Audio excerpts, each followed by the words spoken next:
आज का जो हमारा पहला टॉपिक रहेगा वो होगा equivalence of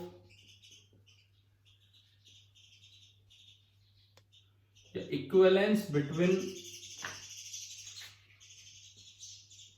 A bar magnet and A solenoid. कि किस तरह से जो बार मैग्नेट के फॉर्मूले हैं, किस तरह से कि जो बार मैग्नेट के फॉर्मूले हैं वही लगभग सोलेनोइड के लिए वैलिड होते हैं, वो वाली चीज हम समझने की कोशिश करेंगे। सपोज एक सोलेनोइड है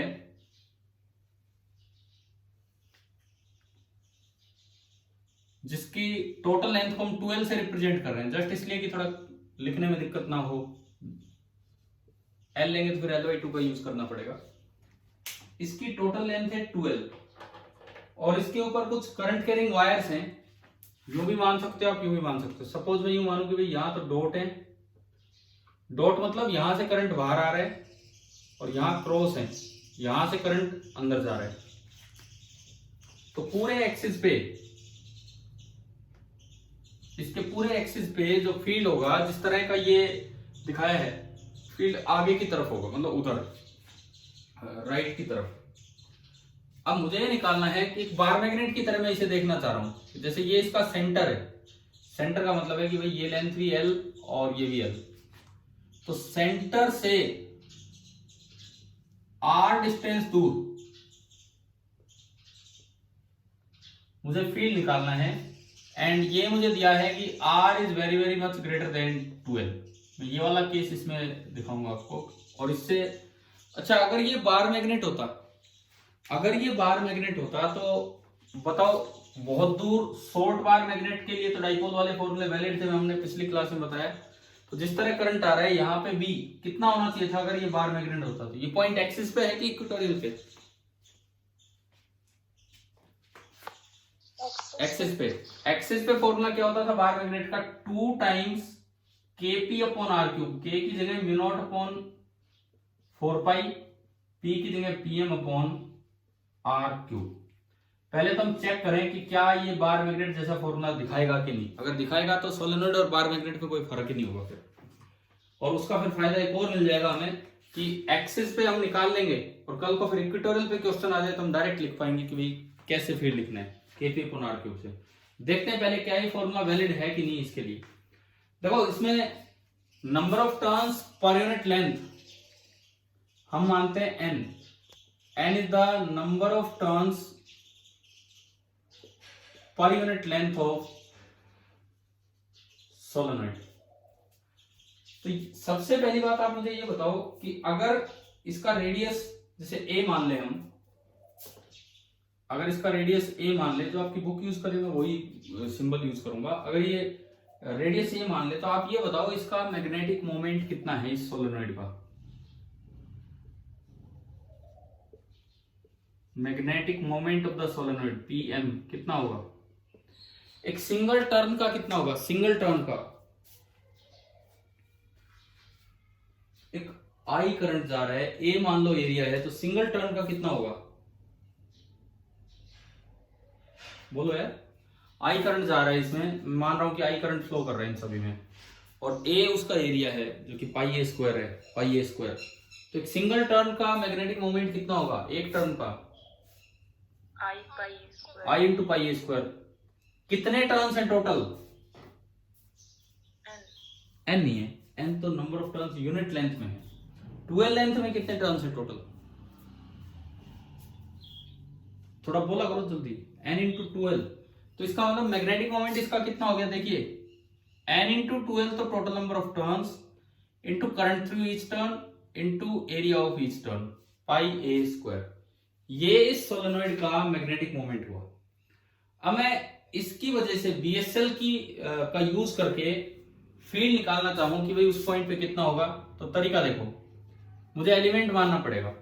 मुझे ये तो बहुत सारी सर्कुलर रिंग्स होगी, इसके अंदर कोई भी एक एलिमेंट मानना पड़ेगा। तो हमने क्या किया, हम यहां से देखो, ये इंपॉर्टेंट प्रूफ है। इसलिए इंपॉर्टेंट है कि बोर्ड एग्जाम में ये वाला प्रूफ आ जाता है, तो आपको ढंग से समझना भी है ये प्रूफ, और रिजल्ट्स तो वैसे भी काम आने ही है सारे। आप एक्स लेंथ पे जाके एक छोटी सी विड्थ का एक एलिमेंट मानेंगे और उस विड्थ को हम बोल दिया करते हैं dx। ये तो मैंने माना कि भाई इस पार्ट में बस कुछ एक सर्कुलर टर्न्स हैं एक ही जगह पे, कुछ एक सर्कुलर टर्न्स हैं। कितने सर्कुलर टर्न्स हैं बताओ? अगर यूनिट लेंथ में n है तो dx लेंथ में कितने टर्न्स आ गए? हाँ, n इंटू dx। और इनकी वजह से अगर मैं यहां लिखूं db, ये रेड वाले एलिमेंट की वजह से अगर मैं db लिखूं तो db कितना होगा? एक सर्कुलर कोइल के एक्सिस पे क्या फॉर्मूला था? एक सर्कुलर कोइल के एक्सिस पे क्या फॉर्मूला था बताओ फील्ड का? कुछ याद है? Mu not into number of turns into I into r square upon 2 times are square plus x square power 3/2। कुछ था क्या ऐसा फॉर्मूला बताओ? yes, तो देखो हमने ये डीवी लिखना चाहा, ये रेड कलर वाला, mu not into N. N मतलब number of turns. Number of turns बताओ इसमें कितने हैं? इसमें कितने कितने टर्न्स हैं ये? dx into x, हाँ, mu not N number of turns I, आगे बोलो फॉर्मूला क्या था? Mu not an I R square, R मतलब उसका रेडियस, इन टर्न्स का रेडियस कितना है? ए। तो mu not an I R square upon 2 times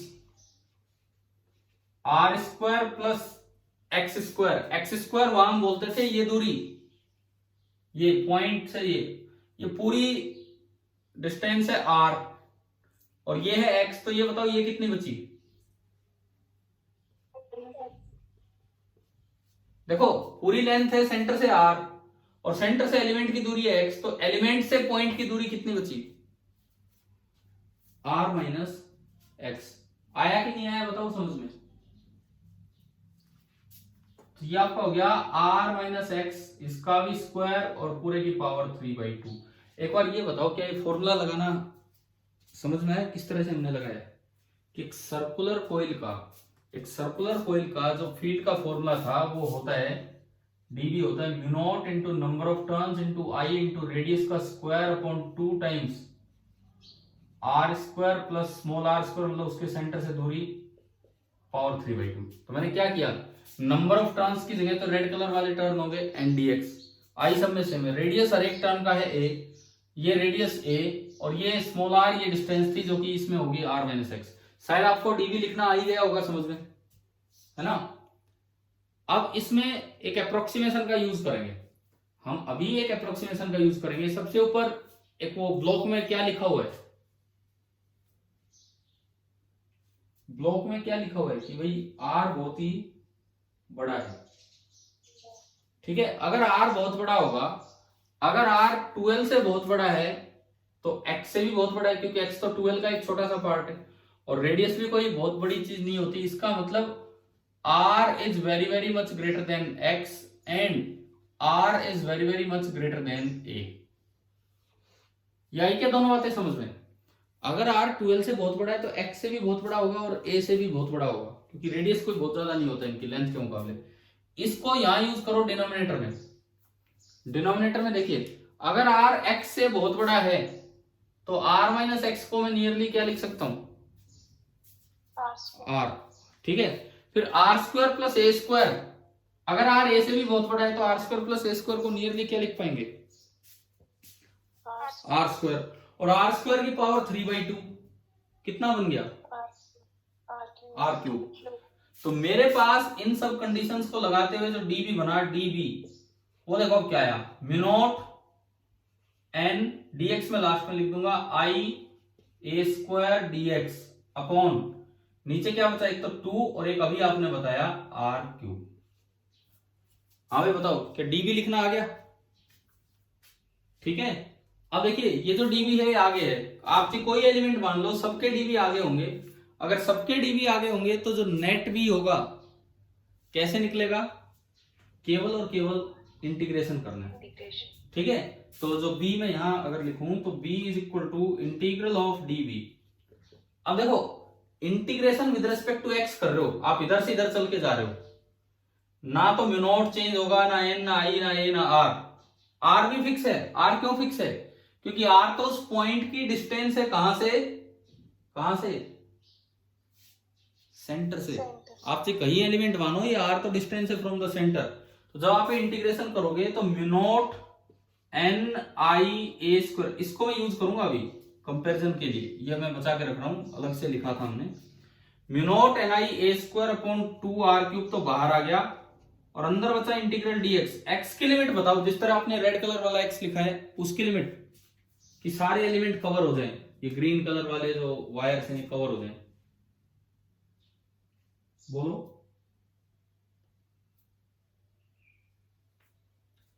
बोलो भाई। देखो, अगर मैं यहां देखता हूं तो यहां x 0 है, परंतु टर्म तो और भी पीछे से है, तो x तो नेगेटिव से स्टार्ट हो रहा है। बताओ अब x की इनिशियल वैल्यू कितनी है? माइनस एल, बिल्कुल सही। और x की फाइनल वैल्यू कहां तक जाना है हमें? टर्म्स जहां तक है वहां तक, एल। यहां अगर आप आएंगे तो जो x की फाइनल वैल्यू है दैट इज एल। आ गया होगा समझ में? तो लिमिट लगी माइनस एल टू एल, तो इंटीग्रल डीएक्स x होगा, और जब x में upper limit minus lower limit करेंगे तो l माइनस माइनस एल कितना हो गया वो जुड़ के? 2l। आया समझ में?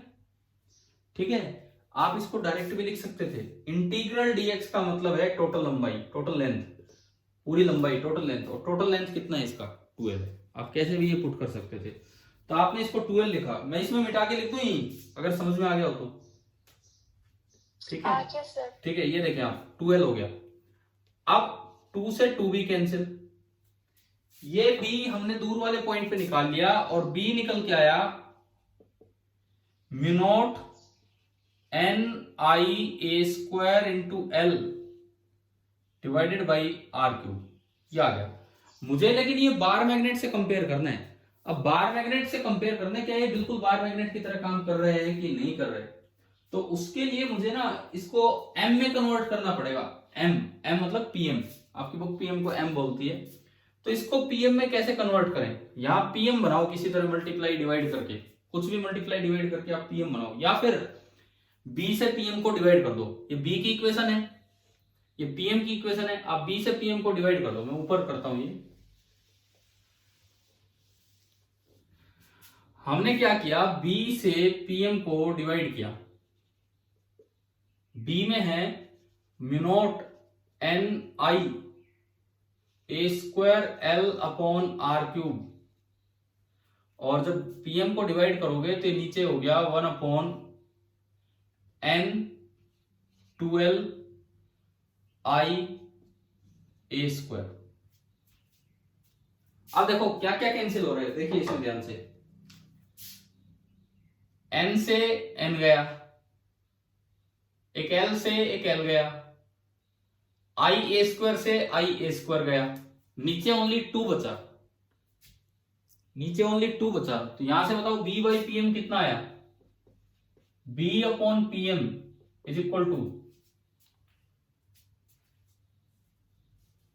पाई रह गया, ये पाई है पीएम में, n into 2l into pi into A square है, पाई रह गया था ये, ए स्क्वायर गया, पाई बचा हुआ है। तो अब देखो ऊपर तो बचा उसमें म्यू नॉट बस, और कुछ नहीं है। नीचे एक तो 2 इंटू पाई 2 पाई, और एक बचा आर क्यूब। हाँ जी, आ गया होगा ना समझ में? ठीक है, इसको परफेक्ट कांस्टेंट बनाने के लिए, म्यू नॉट अपॉन 4 पाई बनाने के लिए मैंने ऊपर नीचे 2 से मल्टीप्लाई कर लिया।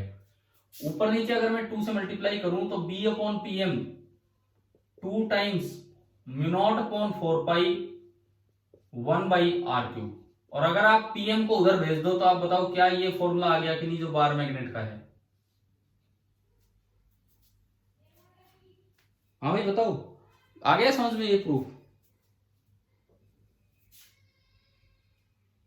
बताइए, बोलिए, क्लियर है? ठीक है, अब सुनो, बोर्ड एग्जाम में कई बार जैसे सोलेनॉइड का ये क्वेश्चन आता है, मैं बोर्ड एग्जाम की बात करूं, सोलेनॉइड का ये वाला क्वेश्चन आता है कि भाई प्रूव कीजिए, बीएसएल की मदद से आप उसका फील्ड निकाल के दिखाइए दूर वाले पॉइंट पे, एक्सिस पे दूर वाले पॉइंट पे। और बच्चे गलती से, ज्यादातर बच्चे गलती से वो बनाया था हमने, एक बीच में लूप बनाया था, एम्पिरियन लूप, और mu not an I formula derive किया था, ध्यान होगा ना वो? PQRST इस तरह से। तो आधी बार क्या होता है बोर्ड एग्जाम में, सोलेनोइड वर्ड का प्रूफ दिखते ही वो बच्चे वो वाला प्रूफ दे आते हैं। ध्यान से देखना होगा कि अगर एक्सिस पे दूर वाले पॉइंट पे पूछा है तो वो नहीं, वो तो लॉन्ग सोलेनोइड का था, ये एक शॉर्ट सोलेनोइड के एक्सिस पे दूर वाले पॉइंट पे है। और इसमें ये कंपैरिजन होता है कि भाई कैसे ये भी बार मैग्नेट की तरह काम करता है। और अब आपको एक और फायदा हो गया इससे कि अगर कभी सोलेनोइड में यहां फील्ड आ जाए दूर वाले पॉइंट पे, यहां, तो क्या लिखेंगे, किधर होगा फील्ड, एक तो पीछे की तरफ होगा, इक्वेटोरियल पे है ना ये पॉइंट, ठीक है, और कितना होगा लिख देंगे, कितना होगा यहां पे फील्ड इक्वेटोरियल पे, 2 हट जाएगा μ0/4 PM/r³ एंड PM आपका ये है यहां पे। चलो अब ये बताओ, ये वाला टॉपिक क्लियर हुआ सभी बच्चों को? अपनी बुक में एक बार ना आप पेज नंबर 176 177 निकाल लीजिए, ताकि मैं आपको दिखा भी दूं कि कभी कोई कंफ्यूजन ना हो कि कहां से है। एक बार बुक खोलिए, पेज नंबर 176 177 निकालिए, क्योंकि मैंने सिंबल्स भी वही दिए थे जो आपकी बुक में यूज किए गए हैं। बताओ मिला के ये टॉपिक? Yes, sir. और आप नेक्स्ट पेज पे 177 पे देख सकते हो, प्रूफ बिल्कुल इसी तरह से जा रहा है, और वो प्रूफ हो गया μ0/4 2m/, हम जिसको PM बोल रहे हैं उसको M बोल रहा है, बस और कोई डिफरेंस ही नहीं। चलिए अब आगे बढ़ते हैं। इसके बाद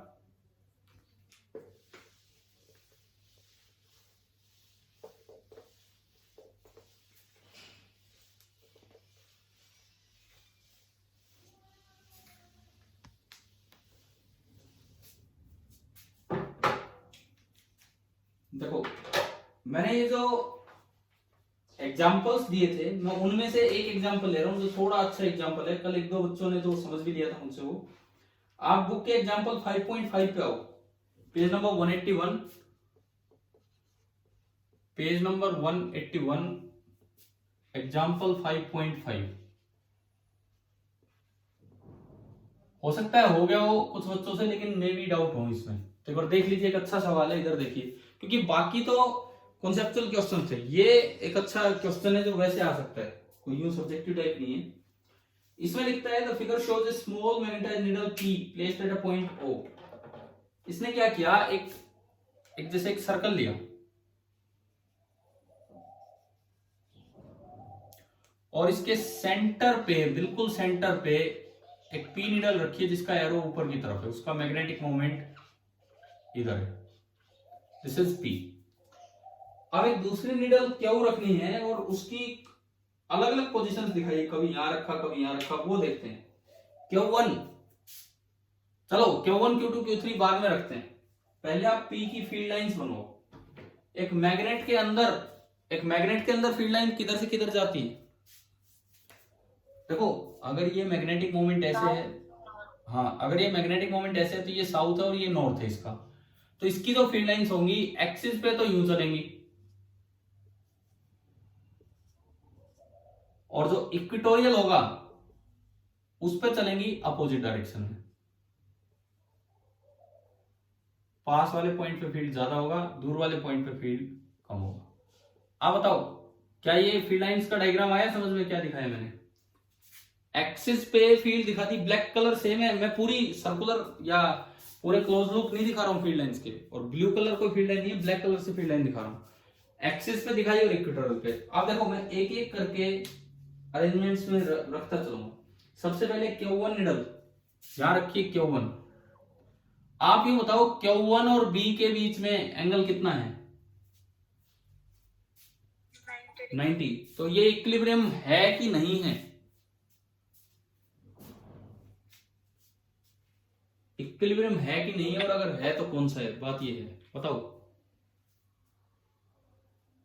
इक्विलिब्रियम में निडल कब होती है? जब या तो P और B सेम डायरेक्शन में हो, वो तो स्टेबल इक्विलिब्रियम, या अपोजिट डायरेक्शन में हो, वो अनस्टेबल इक्विलिब्रियम। तो आपको ये पता लगा PQ1 नो इक्विलिब्रियम।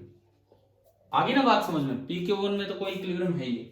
उसके बाद देखो Q2 जो है वो यहां रखी है ऐसे, बताओ Q2 और B के बीच का एंगल कितना है?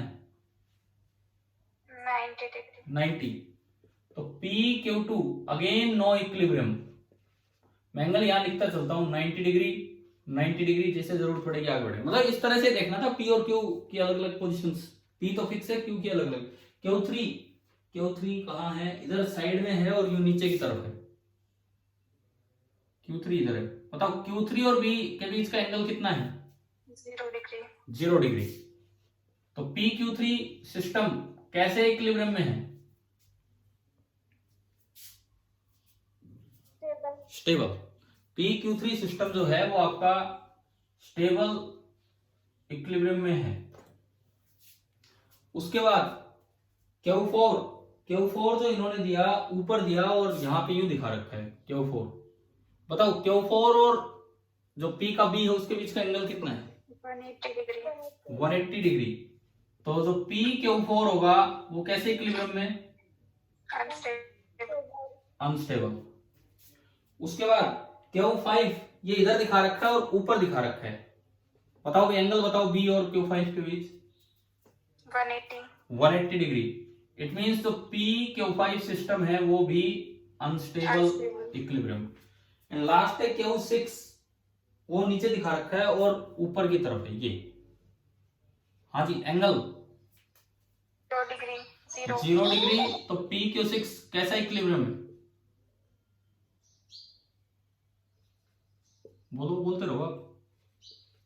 P और Q6 के बीच में कैसा इक्विलिब्रियम है? Stable equilibrium. तो पहले तो ये बताओ इक्विलिब्रियम, ये आधे बार तो क्वेश्चन में बच्चे क्या है, ऑथर ही कंफ्यूज हो जाते हैं। कल एक बच्चे ने मतलब यही डाउट पूछा था, तो उन्होंने एक बुक से इसका सॉल्यूशन भेजा और उसमें बड़ा गलत शब्द दिया हुआ है। पता नहीं कौन सा तो स्टेबल बोल रखा है, कौन सा अनस्टेबल, आधे गलती दिए हुए हैं। बुक का नाम था जेवीडी की आती है क्या बुक्स? कोई फेमस हो है क्या पब्लिकेशन? तो इसमें बिल्कुल ही गलत सॉल्यूशन दिया हुआ है, तो ऐसे किसी बुक को फॉलो ना करें। उन्होंने बोला जेवीडी, हमने बोला जल्दी बाहर धकेलो, इसको जल्दी बाहर धकेलो, ऐसी किताबें मत रखो अपने पास जो इतना कंफ्यूज करती हो। अब देखो इधर सुनो, एक सवाल हुआ यहां तक। अब मैं इसमें स्टार्टिंग करता हूं। सबसे पहली बात, A part, which of the system is not in equilibrium. तो नॉट इन इक्विलिब्रियम के आंसर क्या क्या आ गए? एक तो PQ2 और एक PQ1। अगला सवाल, in which configuration is the system in stable equilibrium and दूसरे में अनस्टेबल। तो स्टेबल में तो किस किस में है?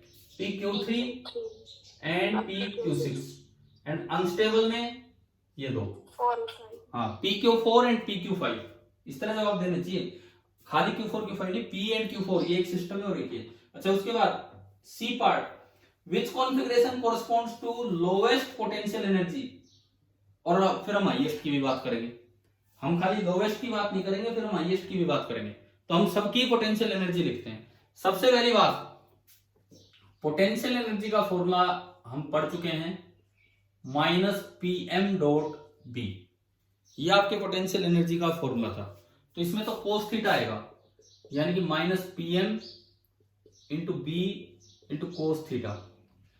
पहली चीज ये कि जब 90 डिग्री एंगल है तो cos 90 तो कितना हो जाता है? 0। इट मींस यहां भी पोटेंशियल एनर्जी 0 होगी सिस्टम की, एंड यहां भी पोटेंशियल एनर्जी 0 होगी। But 0 is neither minimum nor maximum, क्योंकि पोटेंशियल एनर्जी एक स्केलर क्वांटिटी है।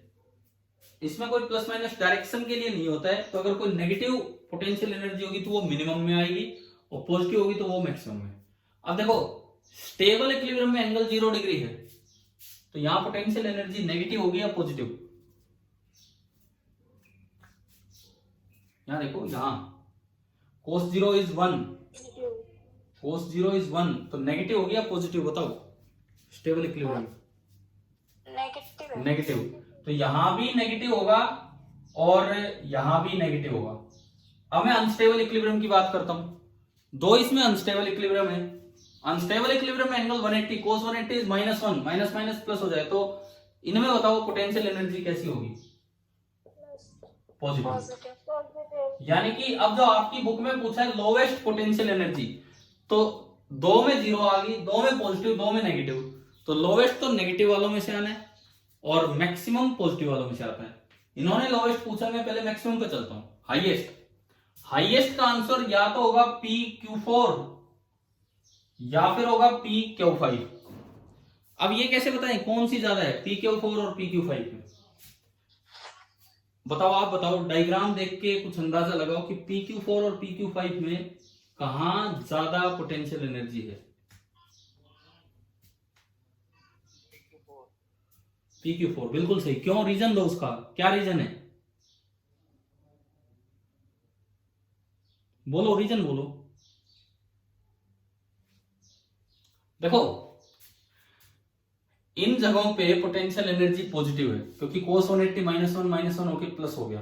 तो जो प्लस होते ही U का फॉर्मूला बना PM इंटू बी। PM तो सेम है, PM तो वही Q है, वही Q है। B जहां ज्यादा होगा, B जहां ज्यादा होगा पोटेंशियल एनर्जी वहां ज्यादा पॉजिटिव होगी। अब ये सर्कल का सेंटर है तो ये रेडियस तो ये भी रेडियस। अब एक्सिस पे तो फॉर्मूला होता है 2kp/r³ और इक्वेटोरियल पे होता है kp/r³। तो बताओ उतनी ही दूर एक्सिस पे फील्ड ज्यादा है कि इक्वेटोरियल पे?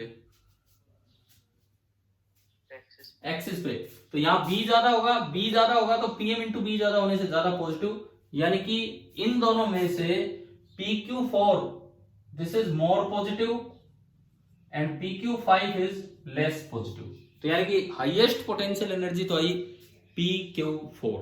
अगर देखो एक अच्छा सवाल यूं भी आ सकता है कि एक सीक्वेंस पूछ ले पोटेंशियल एनर्जी का, तो आपको पता लगा PQ4 में सबसे ज्यादा more positive, most positive, then PQ5, उसके बाद बताओ उसके बाद कौन आएगा, उसके बाद कौन आएगा इनमें से, इन सभी में से बोलो। दो पॉजिटिव होने के बाद किसका? PQ1 इक्वल PQ2, दोनों जीरो हैं। उसके बाद दो आने हैं तो दोनों नेगेटिव हैं। अब दो बच गए वो नेगेटिव, एक तो PQ3 और एक PQ6। अब इसमें भी अब फिर से कंपैरिजन लेना होगा कि कौन ज्यादा नेगेटिव है कौन कम नेगेटिव।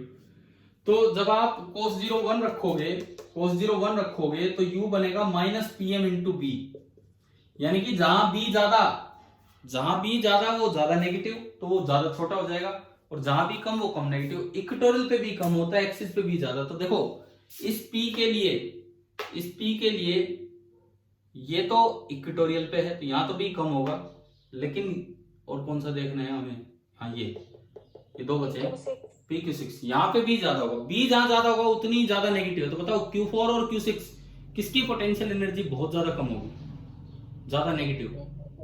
PQ6। तो इसमें पहले किसका नंबर आएगा? PQ4 एंड देन किसका नंबर आएगा? PQ4 4 नहीं, कौन है ये, कौन रह गया? 3। ठीक है।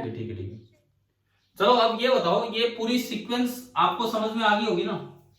आपकी बुक में तो खाली ये पूछा है, तो एक काम आप कर लो यार, एक काम आप कर लो, उसके साथ ये पोटेंशियल एनर्जी का ये ऑर्डर लिख दो ताकि कल को आप कभी भी पढ़ें तो आपको समझ में आ जाए कि भाई पोटेंशियल एनर्जी किस तरह से गई है।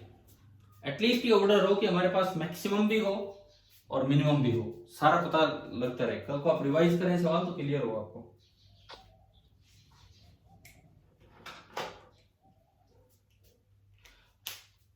अब ये इस तरह की किसी किताब को यार फॉलो ही मत करो, मैं तो मना करता हूं बिल्कुल ही। पता नहीं किस तरह से कैसे लिख रखी है बुक्स, इतनी गलतियां कर रखी हैं जो कल दिखाया था एक बच्चे ने उसमें। अच्छा, इसके बाद आगे बढ़ते हैं। अब मैं आपसे पूछता हूं, पहले 5 सोल्ड एग्जाम्पल में कोई प्रॉब्लम है? ये 5वां तो मैंने करवा ही दिया है। इसके अलावा किसी भी पार्ट में पहले 5 सोल्ड एग्जाम्पल में एक बार ये कटिंग ऑफ लेंथ पे मैं एक बता देता हूं।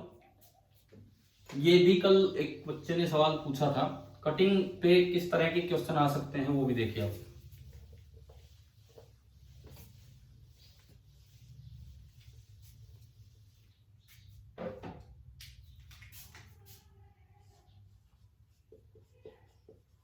Cutting of A bar magnet.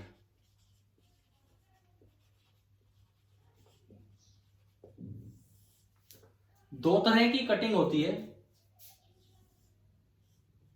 एक को बोल देते हैं ट्रांसवर्स कटिंग,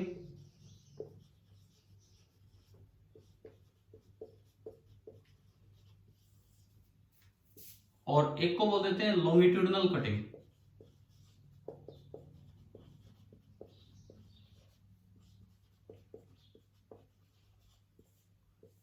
एक ट्रांसवर्स कटिंग, एक लॉन्गिट्यूडिनल कटिंग। दोनों में क्या डिफरेंस है देखते हैं। ट्रांसवर्स कटिंग, ये एक बार मैग्नेट था, ये नॉर्थ पोल, ये साउथ पोल, इनकी पोल स्ट्रेंथ है QM, this is equivalent to positive, this is equivalent to negative, इस तरह से। ट्रांसवर्स कटिंग से पहले मैं बताऊं, मैंने इसकी लेंथ मानी सपोज कीजिए 12, या मैग्नेटिक लेंथ, मैग्नेटिक और ज्योमेट्रिक में मैं कोई डिफरेंस नहीं मान के चल रहा हूं, ये थोड़ा सा डिफरेंस था। आपने इसकी ना इस तरह से कटिंग कर दी, ट्रांसवर्स कटिंग मतलब ये। अब बताओ पहला सवाल, क्या ट्रांसवर्स कटिंग करने से पोल कटा है कि नहीं कटा है? क्या ट्रांसवर्स कटिंग करने से पोल कटा है? नहीं कटा। इसका मतलब पोल स्ट्रेंथ पे, इसका मतलब पोल स्ट्रेंथ पे कोई फर्क नहीं पड़ेगा। दूसरी बात, क्या ट्रांसवर्स कटिंग करने से मैग्नेटिक मोमेंट पे फर्क पड़ेगा कि नहीं? इसका जवाब दीजिए। Yes sir. कैसे? पोल पे तो कोई फर्क ही नहीं पड़ा, फिर मैग्नेटिक मोमेंट पे क्यों फर्क पड़ा?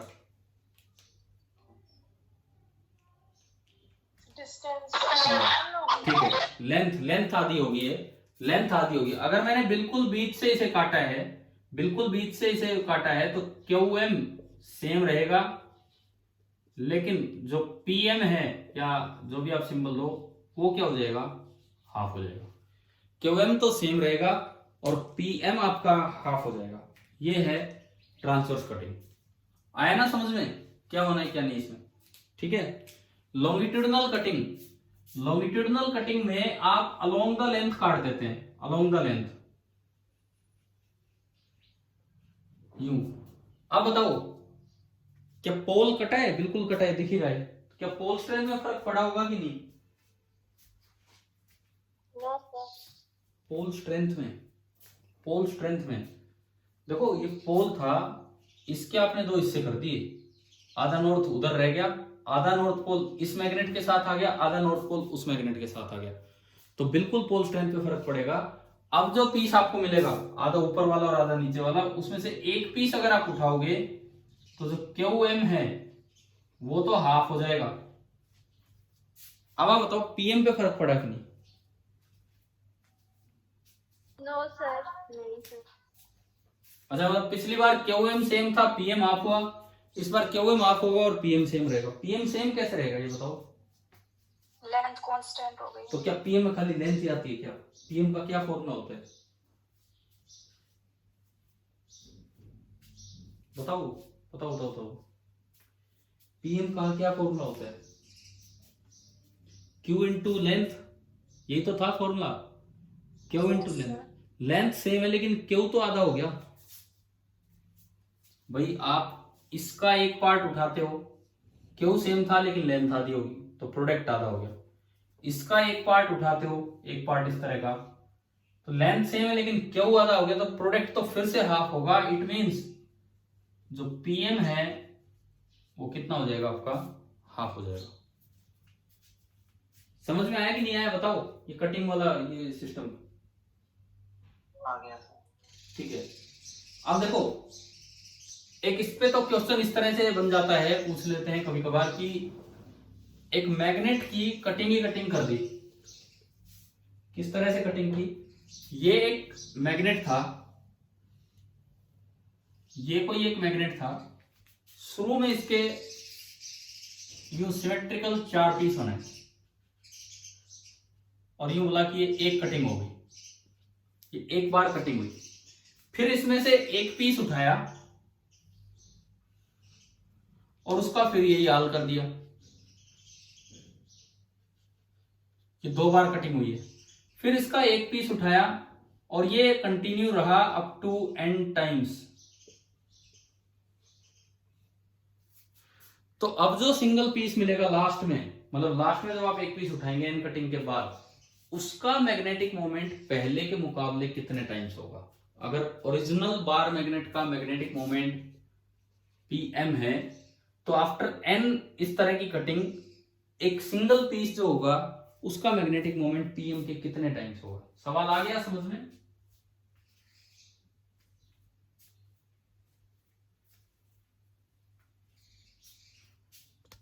चलो एक एक करके आप बताओ, एक एक करके। भाई पहली बार कटिंग हुई, मान लो ये स्ट्रेंथ थी क्यू एम, ये भी क्यू एम माइनस का, और लेंथ मैंने माना एल ही मान ली, बस एल। तो इनिशियल पीएम कितना होगा, क्यू एम इंटू एल।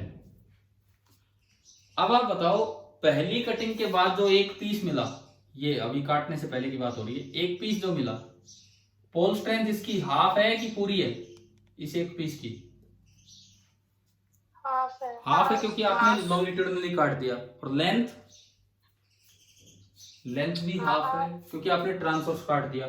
तो इसका PM after one cutting, PM one कितना होगा? पीएम आफ्टर वन कटिंग वो होगा Q M by two into l by two. तो ये आया पीएम अपॉन 4। पीएम मतलब ओरिजिनल जो था वो। बताओ पहला आ गया समझ में, फर्स्ट कटिंग के बाद क्या हुआ है, ठीक है। उसके बाद फिर आपने फिर से ये याद किया इसका, ये कट करके और एक पीस उठा लिया। अब बताओ क्यूएम कितना हो गया, यहां तो क्यूएम बाई 2 था, अब हो गया क्यूएम बाई 4, और लेंथ भी होगी एल बाई 4। तो सेकंड कटिंग के बाद जो एक पीस मिला PM second, that is QM by 4 into l by 4। तो ये कितना हो गया, पीएम बाई 16। एक और देखते हैं ताकि हमें थोड़ा सीरीज का आइडिया लगे। तीसरी बार मैंने फिर इसको ऐसे कट किया और एक छोटा सा पीस उठाया, तो सिंगल पीस का क्यूएम भी आधा होगा, क्यूएम बाई 8, और लेंथ भी आधी होगी एल बाई 8। तो जो पीएम आफ्टर थर्ड कटिंग मिलेगा, PM by 64। हाँ ये आपका मिला पीएम बाई 64। अब देखो कुछ सीक्वेंस देखो, एक कटिंग के बाद आ रहा है पीएम बाई 4, दो कटिंग के बाद आ रहा है पीएम बाई 16, तीन कटिंग के बाद आ रहा है पीएम बाई 64। तो क्या चल रहा है ये, PM upon 4 raise to power 1, PM upon 4 raise to power 2, समझ रहे हो ना आप, PM upon 4 raise to power 3। और भी अगर आपको शक लगे तो एक बार और आप समझ सकते हो बड़ी आसानी से। मान लो एक और कटिंग करेंगे तो क्यूएम बाई 16, एल बाई 16, नीचे आ जाएगा 16 इंटू 16। तो हर बार क्या बढ़ रहा है, पहली बार 2 की पावर 1, 2 की पावर 1, अगली बार 2 की पावर 2, 2 की पावर 2, तीसरी कटिंग के बाद 2 रेस्ट पावर 3, 2 रेस्ट पावर 3। तो nth कटिंग के बाद जो पीएम मिलेगा वो मिलेगा PM upon 2 raise to power n, 2 raise to power n। समझ में आ गया होगा, ठीक है। या फिर आप इसी को लिख सकते हैं पीएम अपॉन, पावर कॉमन ले लो, 2 into 2, 2 into 2 4, 4 raise to power n। तो वही हो रहा है वहां पे। क्लियर है नहीं, कटिंग वाले क्वेश्चंस किस तरह से करने हैं। अच्छा उसके बाद सुनो, आप एक बार एग्जाम्पल 5.3 में आइए बुक में, एग्जाम्पल 5.3। क्या इसका हर एक पार्ट यार आपने पढ़ा कि नहीं पढ़ा, बताओ, क्योंकि कोई डाउट नहीं आ रहा है, पता नहीं लग पा रहा है कि किए कि नहीं। इसमें 4 पार्ट्स हैं कि आपने अगर नहीं पढ़े हो तो मैं अभी नहीं डिस्कस कर रहा, आप बोल दो पढ़ लोगे आज की क्लास के बाद तो देखा जाएगा। नहीं पढ़े हैं ना शायद अभी, अरे बोलो। नहीं पढ़े हैं। अरे कल संडे था, क्या करते रहते हो पूरे दिन, नहीं पढ़े।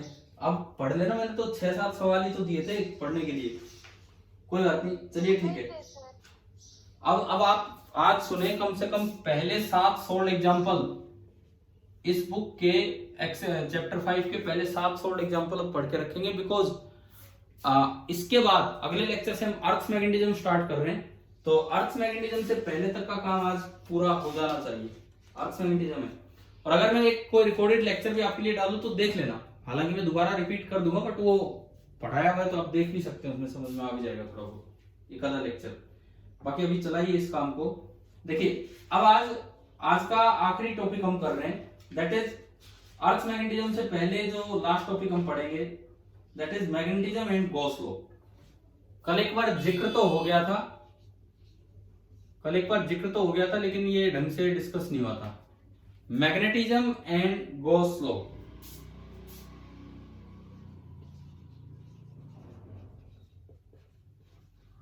देखो हमने कंपेयर करके आपको बताया था, जैसे इलेक्ट्रोस्टैटिक्स में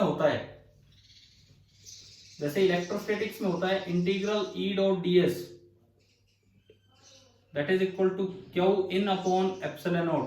ऐसे बताओ यहां क्या बना था मैग्नेटोस्टैटिक्स में, ई की जगह B, integral B dot ds is equal to epsilon nought की जगह आ गया था म्यू नॉट, और क्यू की जगह q m magnetic pole strength, और इन इतना पढ़ाया था कल एक क्वेश्चन के थ्रू, या कहीं भी ये बात डिस्कस हुई होगी शायद। ठीक है, अब देखिए एक बड़ा इंपॉर्टेंट रिजल्ट यहां पे ये निकल के आता है कि इलेक्ट्रिक फ्लक्स की अगर मैं बात करूं थ्रू ए क्लोज सरफेस, कोई भी आपको एक क्लोज सरफेस दी है, और आप उसमें से इलेक्ट्रिक फ्लक्स की बात करते हैं थ्रू क्लोज सरफेस। तो हमने ये पढ़ा है, अगर आपको याद आए तो, कोई क्लोज सरफेस है उसको यूनिफॉर्म फील्ड में रखोगे, इफ ई इज यूनिफॉर्म तो फ्लक्स जीरो होता है। ये बताओ, ये रिजल्ट याद है कि एक यूनिफॉर्म फील्ड का क्लोज सरफेस में से इलेक्ट्रिक फ्लक्स जीरो होता है, यस है ना। ये एक रिजल्ट था, एचसी वर्मा का एक सब्जेक्टिव क्वेश्चन भी था ये, और हमने प्रूव भी ऐसे किया था। मैं बता देता हूं आपको, फाई का फॉर्मूला होता है integral surface integral E dot ds, अगर ई कांस्टेंट है तो वो बाहर आ जाएगा, डॉट इंटीग्रल ds, और integral ds vector for a close surface zero होता है, तो इस वजह से ये जीरो आ गया था, ये था। अब ऐसा रिजल्ट यहां पे थोड़ा सा अलग हो जाता है, थ्रू ए क्लोज सरफेस, कोई भी आप क्लोज सरफेस लेंगे, क्योंकि ये फॉर्मूला क्लोज सरफेस से ही लगता है, क्योंकि यहां सर्कल लगा हुआ है, magnetic flux is always zero whether B is uniform और नॉट। चाहे मैग्नेटिक फील्ड यूनिफॉर्म हो, चाहे मैग्नेटिक फील्ड नॉन यूनिफॉर्म, चाहे मैग्नेटिक फील्ड यूनिफॉर्म हो चाहे नॉन यूनिफॉर्म हो, इसका जो फ्लक्स है वो हमेशा जीरो होगा। यानी कि इस चीज को आगे आप इस तरह हटा के सीधा ही लिख सकते हैं जीरो। इससे ये भी पता लगता है कि किसी भी क्लोज सरफेस के अंदर अगर आप पोल्स देखते हो तो अकेला नॉर्थ पोल नहीं हो सकता, जितना पॉजिटिव स्ट्रेंथ उतनी नेगेटिव, मतलब आपको मानना पड़ेगा कि मैग्नेट वहां कटा तो अंदर उतना ही इक्विवेलेंट साउथ पोल की तरह भी काम कर रहा होगा। कई रिजल्ट्स यहां से निकल के आए, और ये ना बड़ी बेसिक इक्वेशन है। मैक्सवेल ने जब इक्वेशंस को इकट्ठा किया तो मैक्सवेल ने 4 इक्वेशंस बना रखी हैं, 4 मैक्सवेल इक्वेशंस, जो इलेक्ट्रोमैग्नेटिज्म की बेसिक इक्वेशंस है। अब उन 4 मैक्सवेल इक्वेशन में, सारी मैक्सवेल इक्वेशन ही और साइंटिस्ट की हैं, एक में उसने मॉडिफिकेशन कर रखा है। मैंने बताया था एम्पियर लॉ किसने दिया था, एम्पियर लॉ की स्टार्टिंग तो एम्पियर ने की थी, परंतु सही करके किसने दिया था बताओ, उस दिन जिक्र हुआ हो तो एसीएल में, हम मैक्सवेल ने।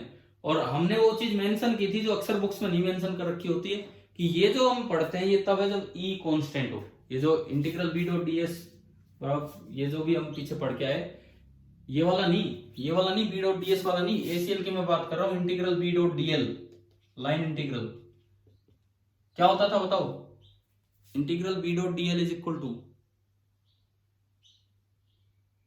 बोलो एसीएल की इक्वेशन क्या थी, mu not into I in. ये असल में एसीएल वाला तरीका तो तब वैलिड है जब इलेक्ट्रिक फील्ड टाइम के साथ चेंज ना हो रहा, परंतु मैक्सवेल ने वो करेक्ट करके दिया। तो मैक्सवेल ने बड़ी 4 बेसिक इक्वेशंस उठा रखी हैं, अभी हम सारा वहां तक गए नहीं है, ईएमआई पे हम नहीं पहुंचे, बिकॉज मैक्सवेल ने एक इक्वेशन तो उठाई, गॉस लॉ इन इलेक्ट्रोस्टैटिक्स, बोले भाई ये बहुत बेसिक इक्वेशन है। एक इक्वेशन ये भी उठाई, बोले ये भी उतनी ही बेसिक इक्वेशन है, integral B dot ds zero होता है। एक इक्वेशन उन्होंने एसीएल वाली उठाई लेकिन उसमें करेक्शन करके, और एक इक्वेशन आगे चल के एक रूल आएगा फैराडे वाला, वो होगा जो ईएमआई चैप्टर में होगा। तो इस तरह से मैं ये बताना चाह रहा हूं कि एक बहुत जरूरी इक्वेशन है, बहुत ही बेसिक इक्वेशन है इलेक्ट्रोमैग्नेटिज्म के लिए। लेकिन गॉस लॉ अगर एक सिंगल लाइन में लिखना हो, एक सिंगल लाइन में कि भाई मैग्नेटिज्म में गॉस लॉ क्या है, पेज नंबर 182 पे देखो, एग्जाम्पल 5.6 के जस्ट ऊपर एक लाइन लिखिए, पेज नंबर 182 पे एग्जाम्पल 5.6 के जस्ट ऊपर एक लाइन लिखिए, क्या? The net magnetic flux through any close surface is zero. ये है सिंपल सा Gauss law for magnetism. Net magnetic flux through any close surface is zero. अब उसमें कोई फर्क नहीं पड़ता कि फील्ड यूनिफॉर्म है कि फील्ड नॉन यूनिफॉर्म, बस सरफेस क्लोज है तो नेट मैग्नेटिक फ्लक्स जीरो ही होगा। आप बताइए क्या ये रूल आया समझ में? ठीक है। अब कोई कहे इसका प्रूफ नहीं है, इससे कंसिक्वेंसेस क्या मिली वो हैं। इससे पहली कंसिक्वेंस ये मिलती है कि पहला रिजल्ट ये मिलता है कि magnetic monopoles do not exist. हाँ जी, क्या अकेला नॉर्थ पोल मिल सकता है हमें कहीं?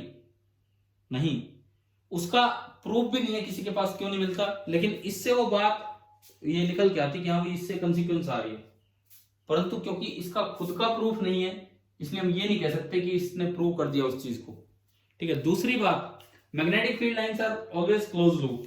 इसका क्या कारण है, यहां से कैसे समझ में आता है? देखिए कैसे समझ में आएगा। देखिए, आप अगर कोई भी क्लोज सरफेस बनाओगे और उसमें से मैग्नेटिक फ्लक्स जीरो है, मतलब अगर कोई लाइन बाहर निकली है तो वो लाइन अंदर भी आई होगी, क्योंकि हमने पढ़ा है कि outgoing lines means positive flux and incoming lines means negative flux, और तभी नेट फ्लक्स जीरो होगा। अगर लाइनें केवल और केवल बाहर ही निकलती रही, अंदर आई ही ना, तो इसका मतलब तो हो गया कि नेट फ्लक्स पॉजिटिव हो जाएगा। और अगर लाइंस केवल अंदर आती रही, बाहर गई ना, तो इसका मतलब नेट फ्लक्स नेगेटिव हो जाएगा। लेकिन किसी भी क्लोज सरफेस में से नेट मैग्नेटिक फ्लक्स हमेशा जीरो होता है, तो इस वजह से जितनी लाइन बाहर निकलेंगी उतनी अंदर भी आएंगी, तो इसीलिए magnetic field lines are always close loop. ये बताओ, ये दो तीन बातें, ये दो तीन चीजें समझ में आ गई हैं कि नहीं? ठीक है। अब देखो एक और पॉइंट मैं समझाता हूं आपको। एक फ्रिंज इफेक्ट हमने पढ़ा था इलेक्ट्रोस्टैटिक्स में, कैपेसिटर की फील्ड लाइन जब बनाते हैं, दो प्लेट्स की फील्ड लाइन। हाँ जी बताओ, फ्रिंज इफेक्ट, कुछ नाम याद आ रहा है क्या? फ्रिंज इफेक्ट क्या था? वो फ्रिंज इफेक्ट कि अगर आप दो प्लेट्स लेते हैं, एक पॉजिटिव प्लेट एक नेगेटिव, तो बीच में तो फील्ड स्ट्रेट हो सकता है, लेकिन एजेस पे आके फील्ड लाइन कर्व्ड हो जाती है। एजेस पे आके फील्ड लाइन कर्व्ड हो जाती है, इसे बोलते हैं फ्रिंजिंग ऑफ फील्ड लाइंस या फ्रिंज इफेक्ट। सेम ऐसी बातें बड़े नॉर्थ और साउथ पोल्स के बीच में भी होती है। अगर आपने मान लो एक बड़ा नॉर्थ पोल ले लिया, मैग्नेट के अंदर की बात नहीं कर रहा मैं, मान लो कोई हॉर्सशू मैग्नेट है, एक बड़ा नॉर्थ पोल ले लिया, एक बड़ा साउथ पोल ले लिया, तो बीच में तो फील्ड लाइन नॉर्थ से साउथ स्ट्रेट हो जाएंगी, लेकिन एंड्स पे फ्रिंजिंग होगी, क्योंकि बिल्कुल यूनिफॉर्म फील्ड नहीं रह पाएगा। तो फ्रिंज इफेक्ट अगर आपसे पूछा जाए खाली इलेक्ट्रोस्टैटिक्स में ही होता है कि मैग्नेटोस्टैटिक्स में भी होता है, तो भाई मैग्नेटोस्टैटिक्स में भी होता है। और इस बात को समझने के लिए आप एग्जांपल 5.6 का एक बार एग्जांपल 5.6 पढ़ो। एक पार्ट में इसमें से करवा रहा हूं, केवल एक पार्ट। एग्जांपल 5.6 आप पढ़िए। ये कह रहा है कि कई डायग्राम दिखाएं फील्ड लाइंस के, गलत दिखाएं, तो आपको ये बताना है कि क्या उसमें गलती है। तो आप आखिरी पार्ट पे आओ, जी पार्ट। जी पार्ट में एक हॉर्सशू मैग्नेट दिख रहा है आपको? बताओ, जी पार्ट में एक हॉर्सशू मैग्नेट नजर आ गया कि नहीं? ठीक है। इसमें बताओ, ऊपर देखो नॉर्थ से साउथ के बीच में स्ट्रेट लाइंस दिखा रखी, यहां पे क्या कमी है इस डायग्राम में? इन्होंने यही पूछा कि किस में क्या कमी है, क्या कमी है इस डायग्राम में बताओ। जो मैंने अभी बताया वही कमी है कि इन्होंने एंड पे भी स्ट्रेट दिखा रखी है, जबकि एंड पे लाइंस कैसी दिखानी चाहिए थी? कर्व दिखानी चाहिए थी। तो फ्रिंजिंग इन्होंने यहाँ पे शो नहीं की, तो ये इसमें कमी है। मैं आपसे फिर कहता हूँ यार, आप ये कम से कम आज ये पहले 7 सोल्ड एग्जाम्पल पूरे आप ढंग से देखिए, इनमें कोई दिक्कत नहीं रहनी चाहिए। अर्थ मैग्नेटिज्म पे मैं एक रिकॉर्डेड लेक्चर है वो आपको भेजूंगा यार, पढ़ना है वो अटेंड करना है। मैं अगली क्लास में रिपीट जरूर कर दूंगा वो काम, लेकिन एक बार आपको लेक्चर देखना है इसके बाद, और फिर इससे आगे हम अपना काम। तो बताओ, आज की क्लास में कुछ 2-3 ये छोटी छोटी बातें थी, समझ में आ गई होंगी। एक तो मेन बात था, मैं एक बार कंक्लूड करूं, एक सोलेनोइड है, फाइनाइट सोलेनोइड, कैसे वो बार मैग्नेट की तरह बिहेव करता है। तो हमने ये प्रूव किया कि दूर वाले पॉइंट पे 2kp/r³ टाइप फॉर्मूला आ गया, और उससे पता लगा कि इक्वेटोरियल पे भी आ सकता है ना। वो प्रूफ बोर्ड में भी आ जाता है, तो आपको ध्यान से समझना है। देन हम कुछ और पिछले क्लासेस के ही पॉइंट्स पे गए, सोल्ड एग्जांपल उनको डिस्कस करने लगे, और लास्ट में हमने पढ़ा मैग्नेटिज्म एंड गॉस लॉ, और मैंने कहा ये एक बड़ी बेसिक इक्वेशन है। मैक्सवेल ने जो 4 इक्वेशंस दी हैं, जिस 4 जो बेसिक इक्वेशन बना के उन्होंने दी भाई इलेक्ट्रोमैग्नेटिज्म पूरा इनसे डिस्क्राइब हो सकता है, उनमें से एक इक्वेशन ये है। ठीक है, तो आगे अगली क्लास में नेक्स्ट टाइम पढ़ते हैं। Thank you.